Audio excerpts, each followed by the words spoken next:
चलिए, आज राचे हम एंगुलर एसएचएम सीरीज़ का दूसरा सवाल देखने जा रहे हैं। सवाल आया है कि इस पूरे सिस्टम का टाइम पीरियड बताओ।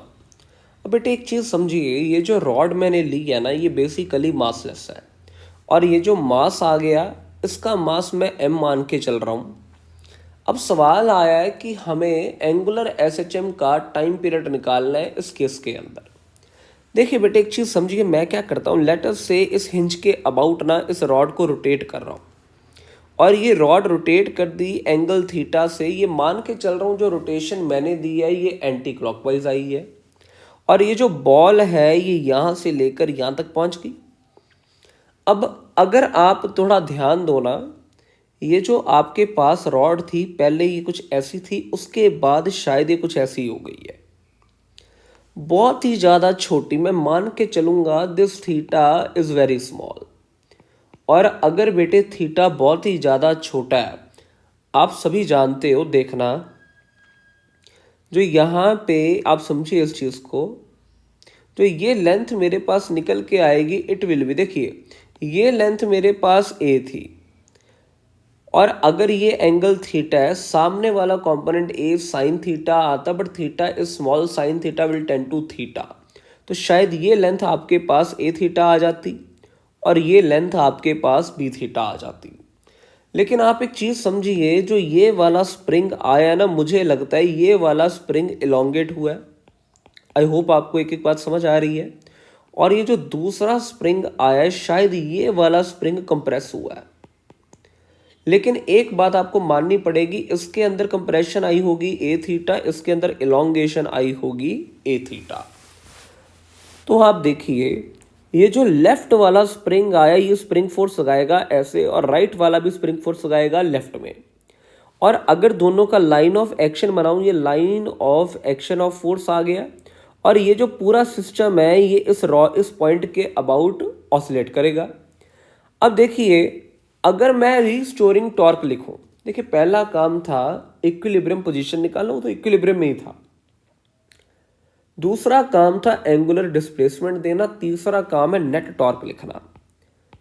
अगर नेट टॉर्क लिखे ना, कुछ चीज़ें आपको मैं बना के दिखाऊं। यहाँ पे रॉड मासलेस है, नीचे की तरफ यहाँ पे वेट लग रहा है mg, और अगर नेट टॉर्क लिखें, नेट टॉर्क की वैल्यू आएगी, देखिए एक तो ये स्प्रिंग फोर्स के चलते आएगी टॉर्क, माइनस एक स्प्रिंग के चलते जो फोर्स लगी दैट इज के टाइम्स एक्स एक्स, यानी कि ए थीटा, वो इलोंगेशन या कंप्रेशन होगी। और परपेंडिकुलर दूरी देखिए, मैं थीटा बहुत ही छोटा मान रहा हूँ, परपेंडिकुलर दूरी ए कॉस थीटा आनी चाहिए थी, but theta is small, a cos theta will tend to 1 आ जाएगा। तो ये वैल्यू आएगी आपके पास अप्रोक्सीमेटली ए आ जाएगी। और क्योंकि ऐसी दो फोर्सेस है मैं लिख रहा हूं इनटू 2। आई होप कि आपको ये पार्ट समझ आया। इसके बाद ये जो mg आई है, अगर आप ध्यान दो, ये आ गया mg का लाइन ऑफ एक्शन।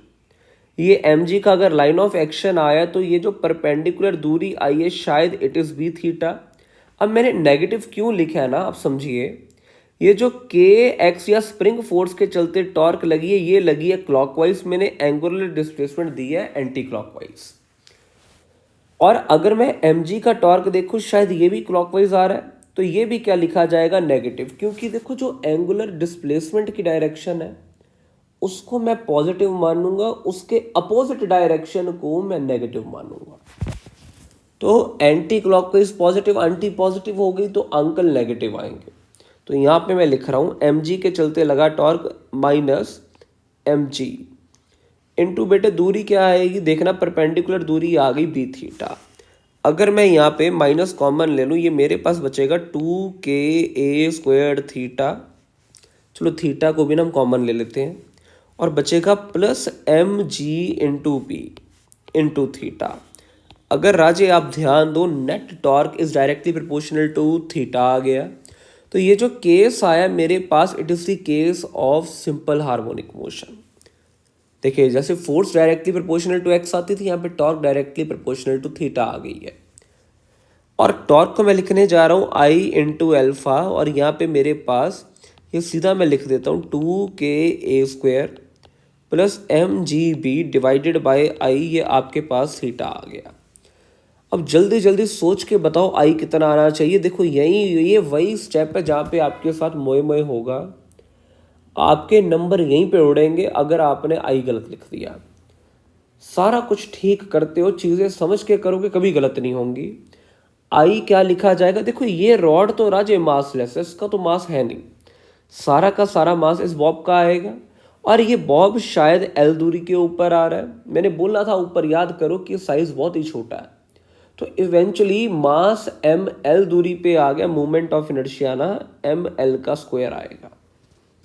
तो यहाँ पे अगर मैं वैल्यू डालूं तो आपके पास अल्फा आ जाएगा -2k a का square plus m g into b divided by m l की जगह शायद मुझे लगता है यहाँ पे हमने वैल्यू ना बी ली हुई है, this l is equals to b only, तो ये आ जाएगा डिवाइडेड बाई एम बी का स्क्वायर।